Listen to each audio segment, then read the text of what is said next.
We have to allow people to engage in free expression, however appalling some of that free expression might be. And so Nick Fuentes can come in and appeal to the millions of young men who are out there who are looking for someone to feed their fantasies of some kind of historical purpose and retaking what's rightfully theirs. I think it's really hard to come up with a strategy for dealing with the rise of someone like Nick Fuentes, and I can see that there is a case for saying, well, I'm not going to convince him, but I can try and convince his audience or people who could be drawn into his audience. I can also see the argument against it, which is here's someone who is looking for attention, and what he needs is an opponent to bounce off of. In terms of how do you understand Nick Fuentes, I think it's important to see him as a symptom of something. But I might want to ignore him. Can I ignore him, Danny?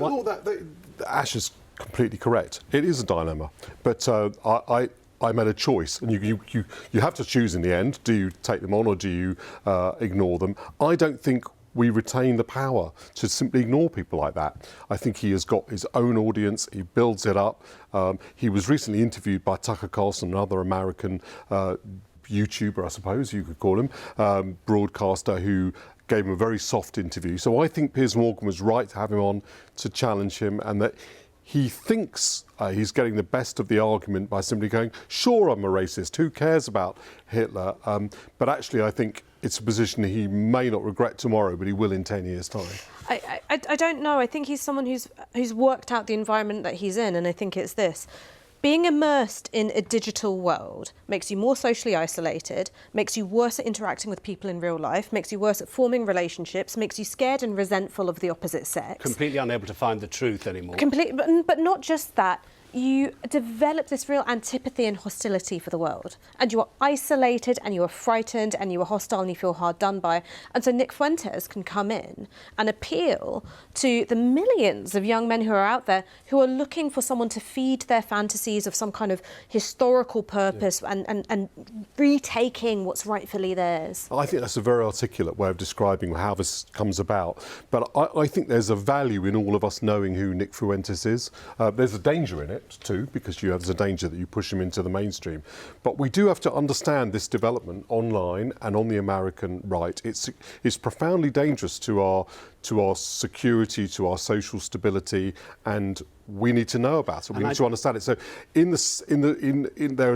are definitely risks in engaging with him, but I think the advantages outweigh that. Because I don't think this sub-cadre like people who look like you very much either, do they? Oh, no, I mean, look, just the other day I got a DM on Instagram from someone telling me that he's done time for firearms offences and I'm first on his list. That is part of my reality with the job I do. You see, I'm really sorry about that. I didn't say You didn't do it. But I'm really appalled that the words are coming out of my lips about what this man says about Adolf Hitler.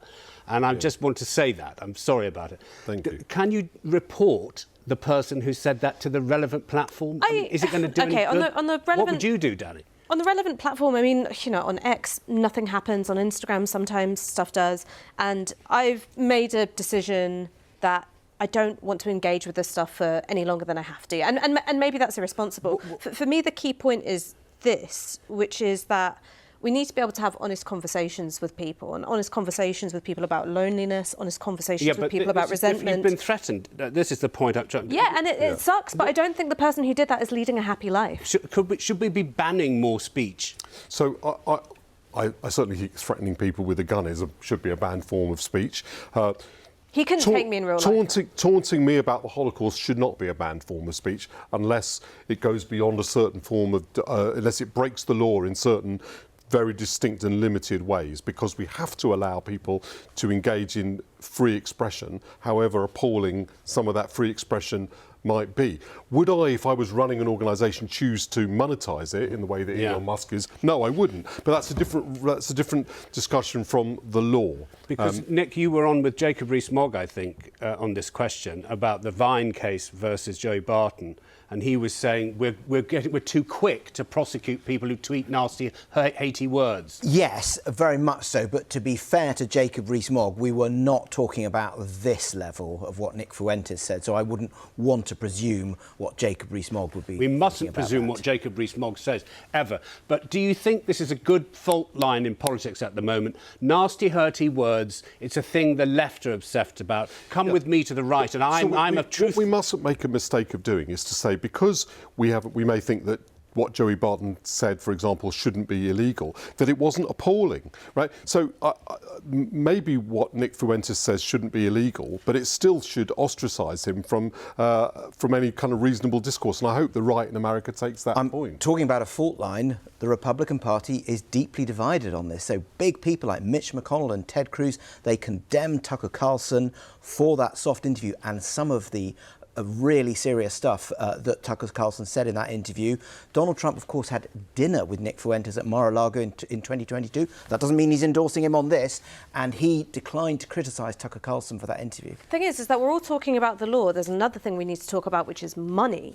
So Elon Musk, who took over X, has since turned into a cesspit of, far-right fascism, racial abuse and pornography. Might be someone's idea of a good time, it's not my idea of a good time. And part of the reason why he's been allowed to do that is because if you've got vast sums of money, you can buy into key parts of communication infrastructure and poison it for everyone else. So final thing I would say, Nick Fuentes thinks that Hitler was cool, but I do remind him Hitler ultimately lost and had to shoot himself. So Nick Fuentes should understand that he thinks he's on a winner, but ultimately he discovered he isn't.